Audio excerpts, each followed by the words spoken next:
we now return to Mega March. Hello, everybody. Welcome to a special episode of Ramblin Reploids for Mega March. I'm Coleman X, and as always, I'm joined with Twitch. Hey, everybody. How's it going? And today we have a very special guest. You may know him as the voice of Goku and Cheetor, but I know him as the voice of Mega Man. It's my extreme honor to introduce my guest, Ian James Corlett. Hello! Yay, me! Oh my gosh, this is surreal.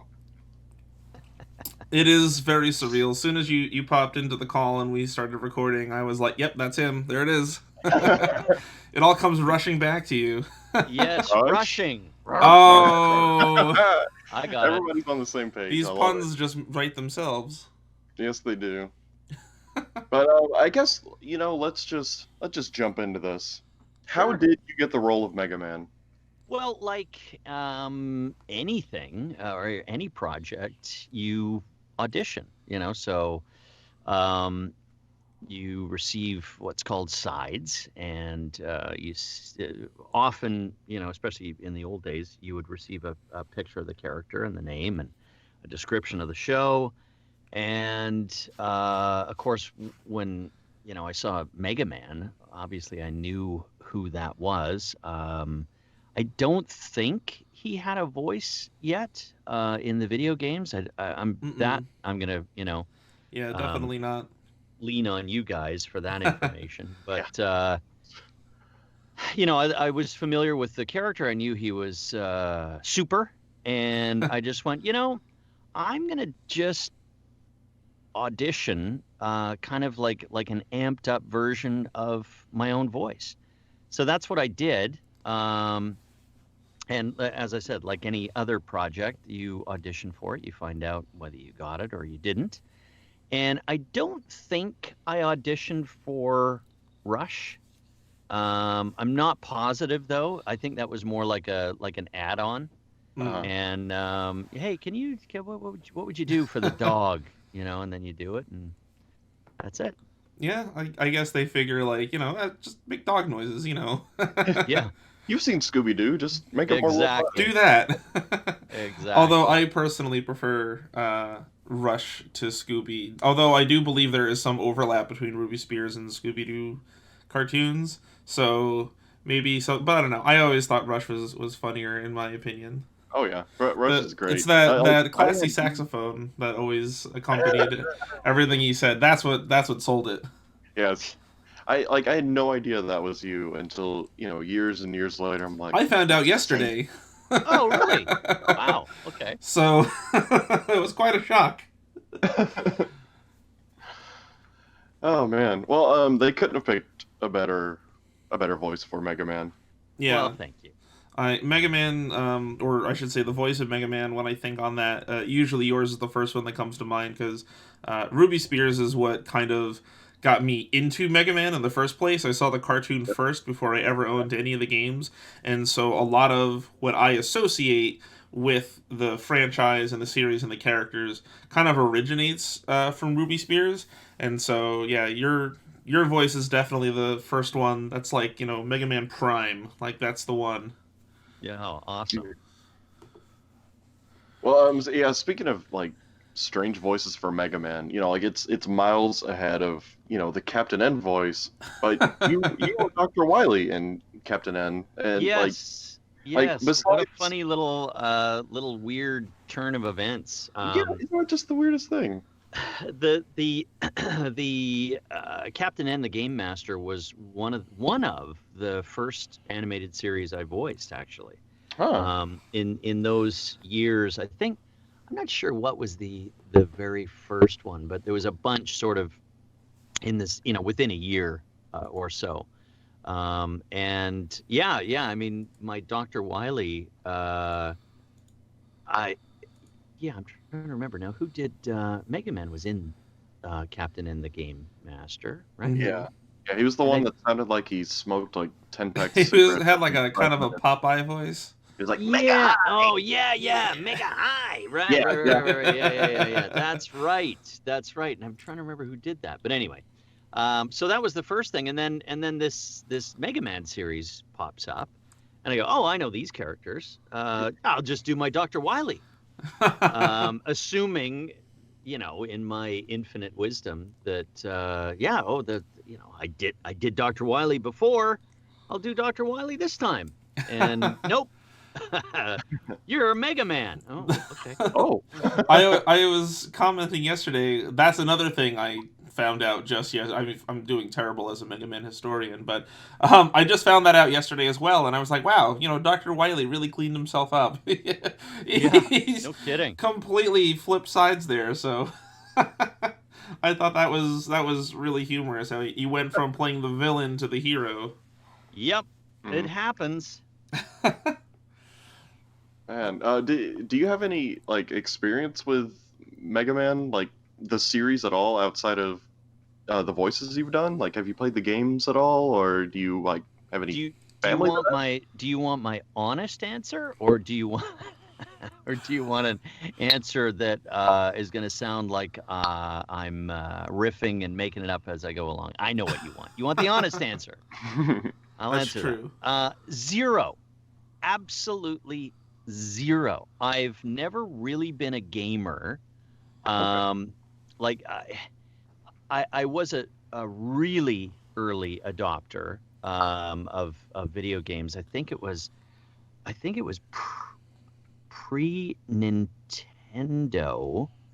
Who made Frogger and like those games? Probably on the Atari You're- 2600 yeah, and things yeah, like that. Atari. Yeah. Oh, yeah. It was Atari.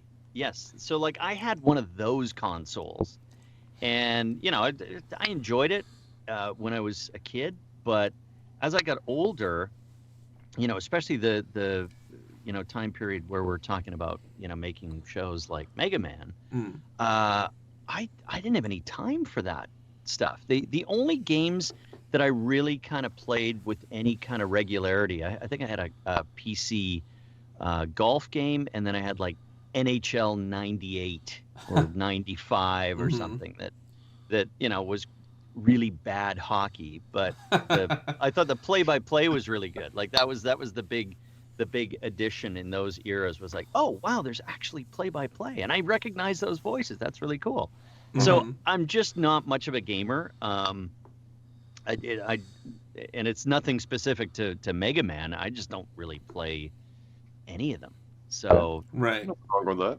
that's the real story. And that's not an uncommon answer as well. I've found that a lot of people who we might have grown up with doing video game voices, either in the games or in cartoon adaptations or whatever it might be, they simply did not grow up with video games. It just wasn't part of their life, so to speak. So there is that little bit of like a I don't want to say like a generational gap, but there's like a little bit of like a There is. I guess But so. Yeah. I mean, like you don't have to be afraid to say it. Like it's, I have a complete understanding of why people like the entertainment that they like, and it is somewhat generational. I mean, like I grew up with movies and TV, and in terms of an industry and dollars spent and development and everything, like video games dwarf movies. Like they're really the thing. It's just it like I said, I was an early adopter, but I just didn't, it was pretty rudimentary when I was doing it, and the draw wasn't as intense as it is in the modern world. And it's an age thing. Yeah, I often wonder if maybe a couple of years from now, when someone else is hosting a similar interview with someone who voiced a character today, if when you ask them what's your experience with Mega Man, or what's your experience with some other character or something like that, they'll be able to say, oh, I used to play all the games all the time, because now we have franchises that are lasting. I think, what is it, Mega Man's like 30 plus years now. So maybe in the future those answers will be different. But yeah, that's a very common thread that I find with a lot of people who voiced video game characters and things like that. That was good. Well, do you remember any characters from the series that you might have wanted to voice because they had like just fun moments and stuff? Because I know you did like Snake Man, so you got to kind of dabble in the bad guy stuff. But were there any more? Because I've always been like really fond of like Cutman. He's got a great voice. He's got like the Peter Lorre thing. Yeah. I think that was that Terry that did Cutman. I think Terry Clausen. I'm not sure. I'll edit and post. Yeah, we'll throw it up on screen when we find out. In the show notes, voiced by blank. Yeah. Yes. To be honest with you, yes, you actually hit on two that I was thinking. But in all seriousness, I still wanted to do Dr. Wily. You're really itching to play the villain. Do you like particularly just enjoy playing villains, like where you could be really hammy or something? Of course, it's the best. That is the best roles. Part.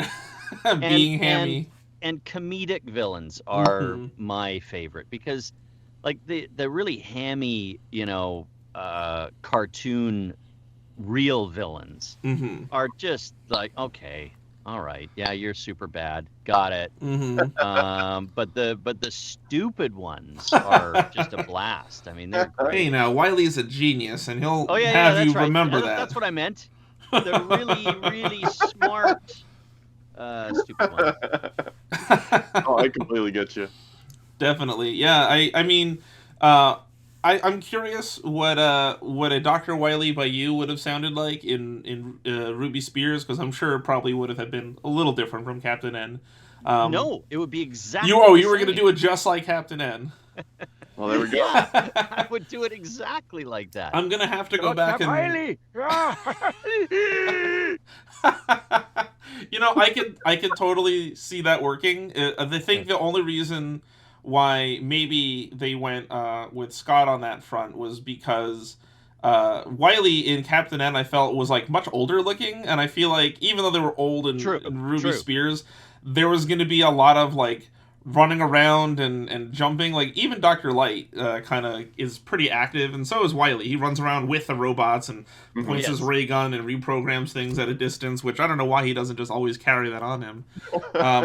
But I feel like if you did like a wheezing old man, I feel like they would it wouldn't be as believable, only because he's running around doing all these things. But I tell you what, now this is my pitch for an episode, if you guys are out there listening. All right. Mega Man X comes back to the past to help Mega Man stop, all this bad stuff from happening.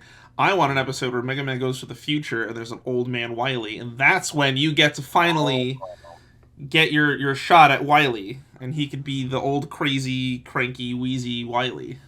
Hey, fans, start typing. Yeah, get a change.org petition going. Come on. Yes. Mega Man for Wily. Let's do it. I'm ready. Well, they could have done another Body Switch episode. And then there you go. The old Body Switch. The classic switcheroo. You can't have a kid's cartoon without one of them. So that's right. You gotta have it. Oh, man.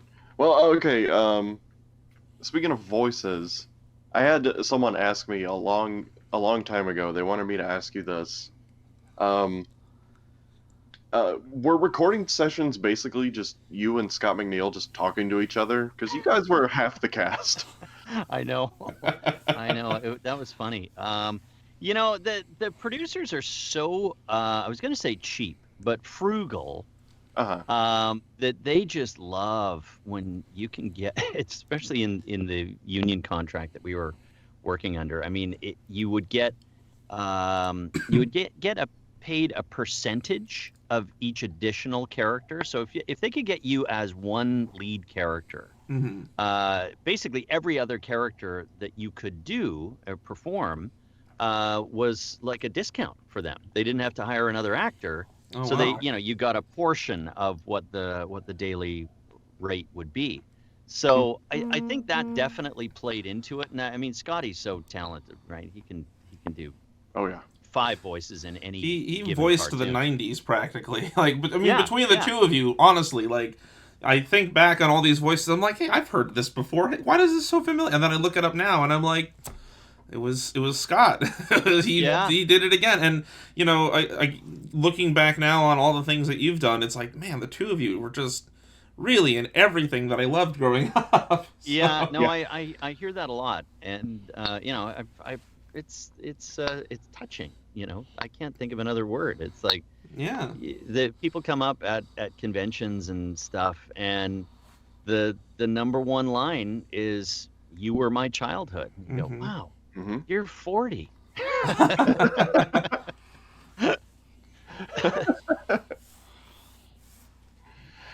Oh man, no, like you're the voice of my favorite cartoon growing up. Like come on, Yeah, it's one of it's those amazing. things where it's like I don't even know how to like put it into words. How do you describe the feeling of like meeting the voice? Because Yeah, I've heard this phrase before, in that characters are their voices, and you couldn't replace Mega Man halfway through season 2 with someone else. Like, it needs to be you, because it just wouldn't sound like Mega Man anymore. right. Um, and so when you finally come face to face with a person who helped create those memories and helped instill those morals into you that they kind of rammed into every episode, but they were good, it's kind of like this strange feeling, like, wow, like, you're no longer just this voice coming out of a TV speaker. You're like, this is real. I'm meeting this person. Obviously, you're not decked out in like a blue skin suit and crazy armor, or a stealth suit or whatever you want to call Right, it, right. flying around. And Um, I'm gonna submit to you that it's a giant letdown. Like, ew, that's what you look like? no, but really, it's kind of a humbling experience, and it means a lot to meet the people who do these voices. It's really quite an incredible experience that Hey, you know. it is not law. I'm gonna speak for voice actors in general. I know not all are the same, but it's not lost on us. Like when we are involved in a show or a character that is beloved, and especially with the passage of time, sometimes those Mm-hmm. things grow. Mm-hmm. And it's speaking of humbling, that's the experience we have. It's like people come up, they've got their own stories, everyone has got their own impact that the show had for them, Mm-hmm. and it's awesome. I mean, I was talking to a colleague yesterday, actually, um, who said that an elder statesman in the business took them aside one day after they kind of maybe not rebuffed a fan, but like didn't really have time for a fan. And he Hmm. Right. pulled him aside and he said, "Listen, if you want to be Superman, you got to wear the cape." Mm-hmm. And what that meant was, you know, you mean a lot to that fan. Mm-hmm. And it's only going to take a minute of your time to, either be pleasant or do the voice or whatever it is, and live up to that. Like, Mm-hmm. just live up to it.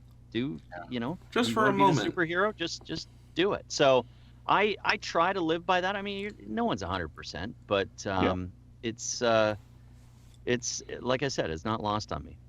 Yeah, Yeah. and that's fantastic to hear, and I don't think you could have put it any better. Like, this is a really silly kind of anecdotal experience that I had once, but I remember distinctly. I think I was in like first grade, and we heard that one of the teachers was going to be dressing up as Santa Claus for Christmas. Or something, and they were gonna have kids come around and like do like a mall Santa thing, but at the school. Yeah, And a bunch of the older kids were like, "Haha, that's stupid. That's dumb. He's a moron for dressing up like Santa. It's dumb. Like just basically being really cynical and kind of mean." too cool for school, as they Yes. say. And my science teacher kind of pulled us aside as these kids were like all laughing and doing all that stuff. And he's like, you think that you're being really funny because maybe you don't believe in Santa Claus anymore, but there are younger kids who are going to be at this thing, like who are in kindergarten, who do, you Right. know? And you can make fun of it all you want and say that it's silly, but to those kids, they believe, and this person is is putting on this costume. They're doing this thing because it means so much to these children. So it's like, you're making fun of it because you think it's stupid, because it's stupid to you, but it means the world to them. And like that always like stuck with me, like, whoa, like that makes so much sense. Like, you have to kind of, I mean, I shouldn't say you have to, but just sacrifice a little bit, for those people. Like you said, if you want to be Superman, you've got to put on the cape. And that really stuck with me. And so I think that's a fantastic kind of like creed or moral to kind of go by when when you meet fans. I think it's really fantastic. Yeah, you have to try anyway. Yeah, at least, Oh man, yeah, that's just fantastic to hear, because like, I don't know, you can somehow get it in your mind that, oh man, they're gonna be too busy for me, or they're gonna just be real mean, because you see like things in like tabloids and stuff about like, big hotshot celebrities like being jerks, and it's like, oh man. But then, when I talked to you for the first time, I was like, you're the nicest person around. What's going on? I'm like really, really happy. Yeah. Oh, good. I'm glad you felt that way. Not everyone feels that way. I can be grumpy. I can be really grumpy. You don't want to be on the wrong side of his Buster when he's annoyed. But especially at convention appearances and stuff. I mean, I view that as an extension of my job. And if you don't want to be there, don't do it. It's as simple as that. Mm-hmm. Yeah.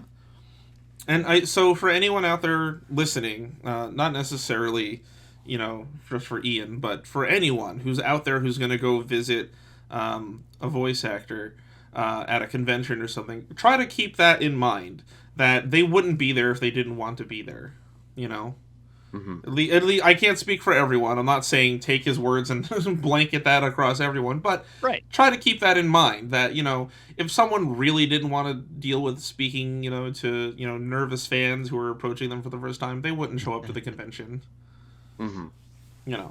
They would just be off doing their own thing. Yep. Man, I was a ball of nerves. I had to have people. The people that were with me just kind of pushed me forward, and I'm like, okay, I can do it. Shivering and then it turned out, Coleman. and here we are today. Yes, look, it all worked out. Eventually. Yeah. After the hammering stopped. Oh man. So here's a question that I think is a fun one, and I hope you have a good answer for it. Oh, I'll try. If you could have written an episode of Mega Man, like, what would it be about? Are there any like subjects that you wanted the show to tackle that it never did, or maybe like a gimmick that you wanted to throw in? Or... Yeah, like a shrinking episode, which they did, or the body swap. I've written lots of animation. I'm not sure if you knew that, but I didn't. I gotta look into this now. I created a couple of series in Canada, and What? I've written tons of stuff. Oh yeah. I'm telling you, man, I'm the worst Mega Man historian. I gotta look into this stuff. That's okay.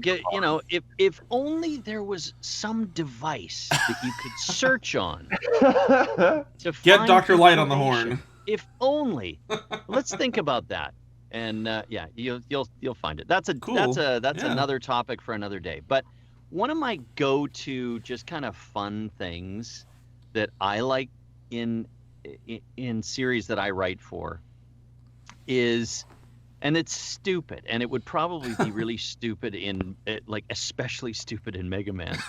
That's what it's all about. Yeah, would be like Mega Man makes a movie. I just like that. It's like, hey, we're gonna make a film, and you take all the kind of classic old 1940s movie tropes That's like, great. hey, I've got a friend who can sew, and she can make the costumes, and old man Bill has a barn, and we can put on a show. It's that kind of thing. I can see that working really well, actually. Like, now that I'm thinking about it, so like, I could totally picture it. Dr. Wily, in disguise, approaches Mega Man after saving the day from Gutsman and Cutman or something like that, and then he's like, my boy, you're so fantastic when you go out there and you beat up those robots. I would love to make a movie about your life. And then they go and they start putting together a movie or something, and then like the twist is is that Dr. Wily has like a mind control device in the film or something. But at the end of the day, everyone does make the film, and it's great, and everyone's like, "Yay!" I could totally see it. I can absolutely see it. I'm surprised it wasn't done. Yeah. So that answers that question. We got that's another episode, Cole. We're gonna have to do an episode of Ramblin Reploids where we write this episode together. Okay, yeah. I got to do that. That sounds like too much fun. That's coming later this month. Okay. Coming to a theater near you. Yeah, well, I mean, sure, if the theater is YouTube channel. Okay, a theater mode if near the you. theater's in your living room, on your desktop, sure. Be on your phone, on the toilet, wherever you want it. Yep. Perfect. Bring your phone into a theater. Well, maybe, turn it off, but yeah. Yeah, you can watch it before it starts. Oh my goodness. Well, I've got the big granddaddy question. If you were given the opportunity to voice Mega Man again, would you take it? In a heartbeat. Yes. Of course. Who wouldn't want to do that? Oh man, that's just that is the perfect answer to that question. That's what I want. It's funny. It often those circumstances and opportunities, you would think, especially like as a member of the general public, a project gets announced. Mm-hmm. For example, the Transformers movies. Mm-hmm. A lot of us voice guys kind of went, this is in the early days of the actual Transformers movies, like it's Michael Bay. Yeah, right? Yes. The first Michael Bay films. One. You go, oh, fantastic! My character will be in it, and I'll voice it. It'll be in a big movie, and it just doesn't happen that way. Like they just start from scratch. Yeah. So the opportunity is very, very limited, and unfortunately, it just doesn't happen. Right. But there's as you guys, I'm sure, are aware, there's a new Mega Man series, and it's voiced by Vincent Tong. Mm-hmm. Also produced, the voices anyway are produced in Vancouver. Right. But it's not like I got a knock on the door going, "Hey, we're doing a new Mega Man series. How do you feel about reprising your role?" Okay, I guess not. Right. Yeah, and I mean, on one hand, I can see why they wouldn't, only because this one went in like a very different direction. Sure. Which is why I think they wanted like a more like kid-ish kind of Mega Man, which I think is just kind of like in vogue. Like that's what they were looking for. That's kind of like the theme they're going for. Which is when I think back on Mega Man, and like the Ruby Spears style, how they kind of like bulked everyone up a little bit and made them a little taller. I feel like that was like perfect for you, and I feel like today, this is just my opinion, everyone's free to disagree, I think if they were going to recast Mega Man X, who kind of fits into that Ruby Spears mold on his own, I think your voice would nail it for X. I think I think he would be really good. I think that's just me though. But yeah, it's exciting to hear that you would, reprise Mega Man. Well, now, I mean, I was going to say, would you reprise Wily if you could, but I already know the answer to that, so. Yes, I want to do all of them. All right. That's fantastic. We need to get Brian to make a few phone calls and. Yeah, maybe he can pull a few strings, and we'll have our people talk to your people. Sure. X9, like X9. This would be the most fun voice for X. Oh, that'd be fantastic. I would love if I could hear X yell plasma power while he's dashing at someone. That'd be like I would explode. That'd be amazing. Don't you do this to me?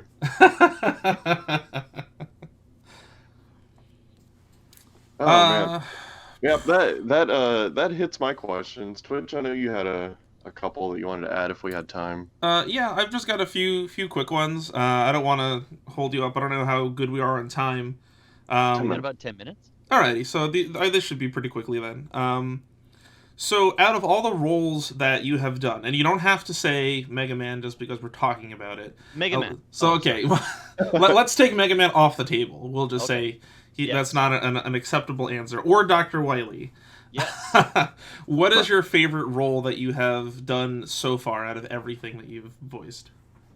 Well, this is a good question. And I have, this is such a cliche. It's like, oh, I love them all. They're like my children. Blah blah blah. It would be easier for me to tell you which roles I hated. Oh, but I'm by not all going to means. do that. Oh, okay.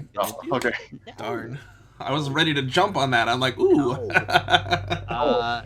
So it really depends. I have a small handful of roles that I really, really, really liked. And one is, and this is more in the era that you guys were, really digging. In Sonic the Hedgehog, I played Coconuts. What? Yeah. Oh, Dr. Robotnik. Please No don't way! Sanitation Patrol. You can't That do guy. this to me right now. My mind is. I loved Coconuts. He was my favorite character on that show. Oh, well, see, there was a reason. I so loved really that liked show. That character. Oh It my was great. goodness.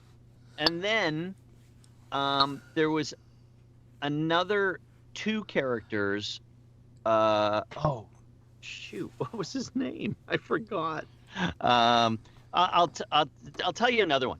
It was in a show that really didn't have much of a shelf life. We only did, I don't know, a handful of episodes. It was called Dr. Dimension Pants. Dr. Dimension Pants. I haven't heard of that. Yeah. This is about 5 years ago ish, and I did a character again, a stupid villain called the Cortex, and he was just bombastic and crazy, and I really enjoyed doing that character. Yeah, he wasn't even a regular character. I think he ended up in just 3 or 4 episodes, but it was just such a fun character to do. Right. And I do remember the other character. And again, these are not iconic. So your fans are going to go, what is he talking about?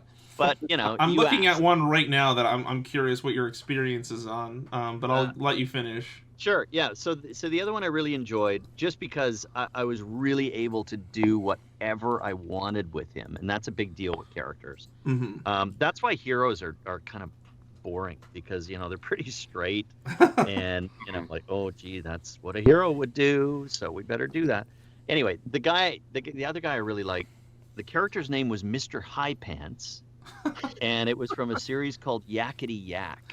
Oh, I know that series. Yeah, and he was just really up here, and he always talked about fashion, and he I love condensed names. One of the other characters' names was Lemony, and he used to call her Lemny, and I just really loved doing him. I love that. I know exactly the voice you're doing, and I that's one of my favorite kind of I don't want to say a voice trope, but that kind of character. I love that. Yeah. The very high-strung kind of Yeah. That's fantastic. Really quickly, just because I need to spread awareness about this series, because I feel like it does not get enough love. You were Bob in Reboot for a little while. Oh, yes, I was. Glitch Bob, technically. Technically. Oh my gosh, you were the coolest version of Bob. I mean... I thought so. Don't mention that to Michael Benyer. Well, I mean, yes. obviously, he's fantastic, too. I mean, listen, I understand. There's Bobs of all kinds, but we're speaking with you at the moment, and I'll be happy to praise him when I have an interview with him about raising awareness for Reboot. Understood. Yes, no, Glitch Bob was awesome. That was... talk about an iconic series. Oh my goodness! Reboot, for those who don't know, is the first fully 3D animated cartoon series. This is before Jimmy Neutron, before Butt Ugly Martians, which I don't know why anyone would remember that, but that's the only CG show I can think of at the moment. But Reboot took place inside of a computer, and Bob was a quote-unquote guardian who protected the computer system. If you guys like Mega Man, it's kind of like Battle Network, so go check it out. And basically there's, spoiler alert, Bob, I mean, the show's ancient at this point, but he goes to the internet accidentally, he gets tricked into being flung out into the internet, and when he's finally recovered, he comes back looking totally different. And of course, he has a new voice, which is kind of similar, but not exactly the same. And I did pick up on that, and I'm like, is that who I think it is? And that's why I just had to bring this up because, Yes. man, Glitch Bob was super cool. I mean, Reboot is just a cool show in general, so go check that out. I just wanted to. You did great in Reboot. I thought you were awesome, and Reboot is a good show. Everyone should check it out, and please. Yes, I agree. Yeah. Game changer. Like the whole recognizing voices thing, like that just reminds me of when I first started watching Dragon Ball Z, and then it's like, okay, Goku is Mega Man. Yeah, You know? Like, I thought. and it made me love the character. I'm like, I know this guy. I already like Yeah, him. You know, that's how I felt. There's one. I think it's you. I'm pretty sure it's you because I know Goku has had several voices. There's one Yes. line that always sticks out in my head because they used to play it in between commercials on Toonami. Was when Goku is fighting Raccoon and he's doing his whole pro wrestler rant, I'm gonna lay the smackdown on you, Goku. Yeah. Blah blah blah. And then as he does this pose, Goku basically zips in and elbows him in the gut. And everyone's like, how did you do that? And he says something along the lines of, well, you have this giant opening that seemed to scream attack. So I did. And it just, that delivery always stuck out in my head. I'm not sure, was that, I feel like you had to have done that one because it just sounds so much like you. I'm just going to take credit for it. Okay, If you yeah. liked it, there we go. yeah, that was me. Great. But the job. bottom line is with Goku is, yes, lots of people have played him. There was only, well, this is in somewhat of dispute, but in the general understanding of the big cartoon series, I was the first English voice of Goku. There was some other, if you dive deep, there's something that was made in the Philippines, and technically it was Right. first. But anyway, the one that everyone knows. Yeah. I was. You're the first one English that voice. I remember, so. Yeah. And I like to look at it. I'm a big James Bond 007 fan. And I like to look at that whole thing because people get really, really intense about, Oh, they sure do. who's who's the best Goku, and they, there's online fights. Some of the actors actually get involved in them, which is not to be encouraged. Please, guys. You're all sharing a fantastic legacy of this one character. Exactly. We should all be happy. Exactly. So I like to look at it like, hey, everyone's got their favorite Bond, and Yes. and again, it's it can be a generational thing. It can't be hey, that was the Bond that I grew up with. Mhm. Yeah. But no one is going to dispute that Sean Connery was the first one, and Right. that's that. That's it. Yeah. Yeah, definitely. That's how that is. Hashtag not my Goku. Right? Yeah. You know? Exactly. No, but Yeah. that's fantastic. By the way, how were we on time? I just want to know if I have time. Almost at the end. All right. Bring your closer. All right. I wanna. All the questions I have are things we've kind of already covered. I guess. Are there any cartoon projects out there that you are excited for, whether you're involved in them or not? And is there anything that you are currently involved with that you would like to promote or put out there as for fans of your work? Yes and no. The stuff that I'm currently working on, I'm gonna say, it is not your target audience. I Right. mean, a lot of it's sort of preschool stuff for girls, and Right. I play the French chef in Disney's Vampirina. I gotta say, I do love your French accent. Oh, thank you. That is an in joke between me and Cole. One of our favorite lines from Mega Man is when he puts on a French accent and tells the guards that Mega Man has escaped, and they believe it. Well, there you go. I have a long history with bad French accents. We laughed so hard for that. I'm just saying. Yeah. So I'm sure that Vampirina is not in your listener base. No, I'm afraid as a fan favorite. So just keep loving the stuff you love. I've done a bunch of secret projects and some feature films that are upcoming. that I'm a voice Ooh. in, that I can't really talk about. Well, you know what? I can talk about this one. I'm the voice of a Canadian fighter ship captain Huh. in World War II in a Tom Hanks movie that's coming out this spring called Oh. Greyhound. And I'm Interesting. literally sharing the screen with the one and only Tom Hanks. That's except you never see crazy. him. That's amazing. Yeah, so That's that's really pretty cool. awesome. I can't wait to. I'm gonna have to check that out. I'll be refreshing your IMDb page, Yeah, like in a frenzy, waiting to see, what these projects are as they come out. So that'd be really yes, cool to yeah, see. please do. Yeah.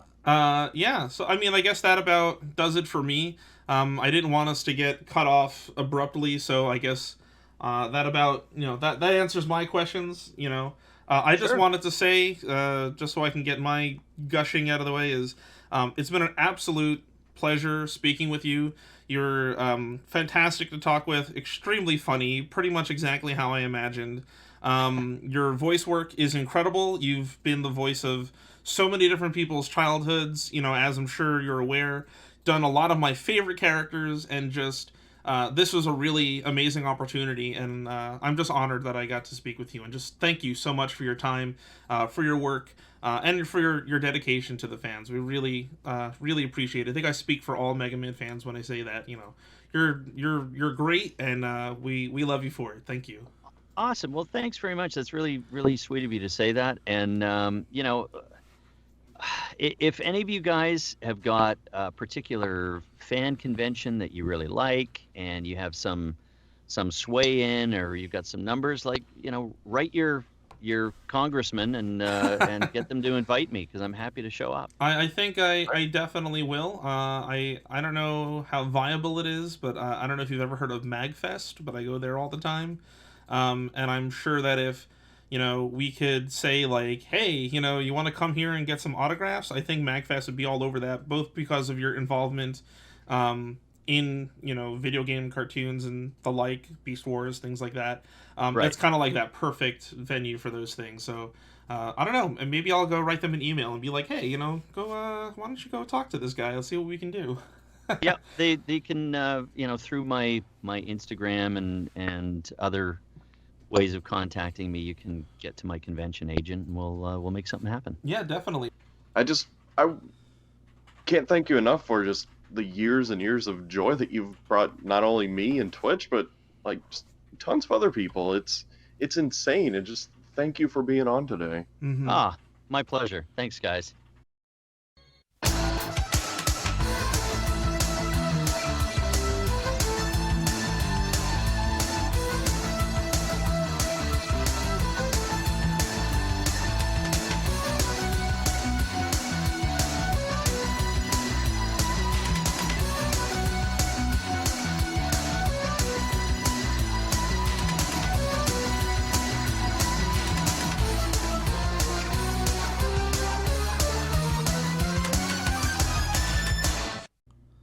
Oh my god. I can hear the Twitter patient in your voice.